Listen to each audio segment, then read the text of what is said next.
दादा, महाराष्ट्राचा जो सर्वात मोठा जो गणपती साजरा केला जातो आता जवळजवळ 1 महिन्यापासून राहिलाय. सध्या जी परिस्थिती आहे, काय परिस्थिती आहे?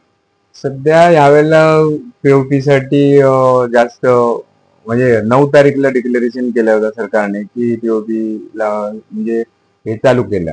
तर त्यामध्ये काय झालंय, आता सध्या सर्व मूर्तिकारांची धावपळ उडाली. सगळं ओल्या मूर्त्या अवेलेबल नाहीयेत, तरी ओल्या मिळत आहेत. सगळं जोडकाम वगैरे सगळं पण डबल काम वाढलं गेलं आहे.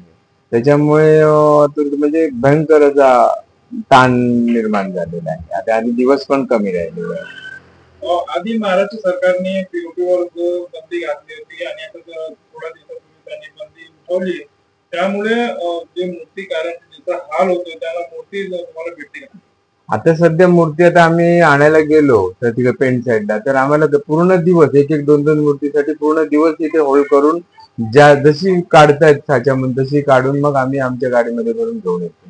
लोकांची मागणी कशी आहे मोठ्या मागणी आहे, पण किंमत वाढल्यामुळे ती मागणीला पण थोडा कुठेतरी आळा पडल्यासारखं झालेलं आहे.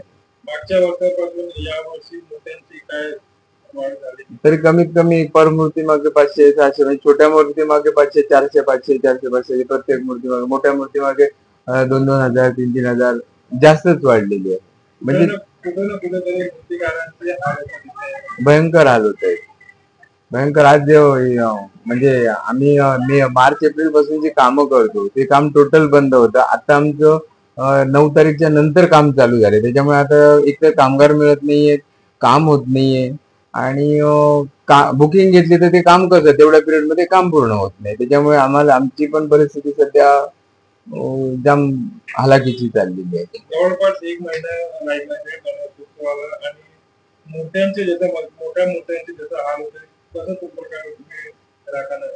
आता ह्या वेळेला काय मोठ्या मूर्त्या मी जास्त बुकिंग केलेच नाही, कारण तिथे अवेलेबल नाहीये. जर मूर्ती बुकिंग केली तर अवेलेबल नसली तर ती मिळणार केव्हा, आणणार केव्हा, आणि त्याचं काम केव्हा करणार. म्हणून मोठ्या मूर्त्या शक्यतो आम्ही यावेळेला म्हणजे घेतल्या नाहीये जास्त. तुमचा एक विषय होता ज्याला घेऊन तुम्ही अनेक वर्षापासून संघर्ष करत होता या जागेसाठी, काय त्याचे काय नेते?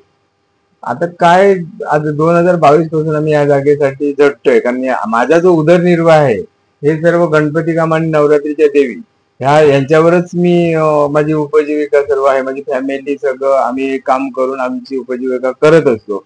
पण आज 2022 पासून आम्ही लढा देतोय, पण आजपर्यंत कुठल्याही गोष्टीचा मला त्यातून म्हणजे असं माझ्या म्हणण्याप्रमाणे कुठलं उत्तर मिळालेलं नाहीये कुठल्याच सरकारी यंत्रणेकडनं. इकडचे काही लोकांना ज्यांच्याशी तुमचं हे चालू त्यांचं काय उत्तर येतोय का? त्यांच्याकडून काही येतोय का? आता मध्यस्थी आहेत, एक दोन जण ते मध्यस्थी करण्याचा प्रयत्न करत आहेत, पण ते मला कारखान्यासाठीची जागा पाहिजे तेवढी जागा मला अवेलेबल होत नाहीये. 8x10च्या गाल्यामध्ये या 15 8x15 ह्या गाल्यामध्ये मी काही माझा धंदा करू शकत नाही. मला उपासमारीची वेळ यायची परिस्थिती झालेली आहे. तर मी एकच सांगू शकतो तुमच्या मार्फत, जो काय व्यवहार होईल त्या व्यवहाराला मी पूर्णतः तयार आहे, पण सगळं कोर्ट कचेरीमधून लिहून झालं तरच मी त्या गोष्टीला तयार होईल.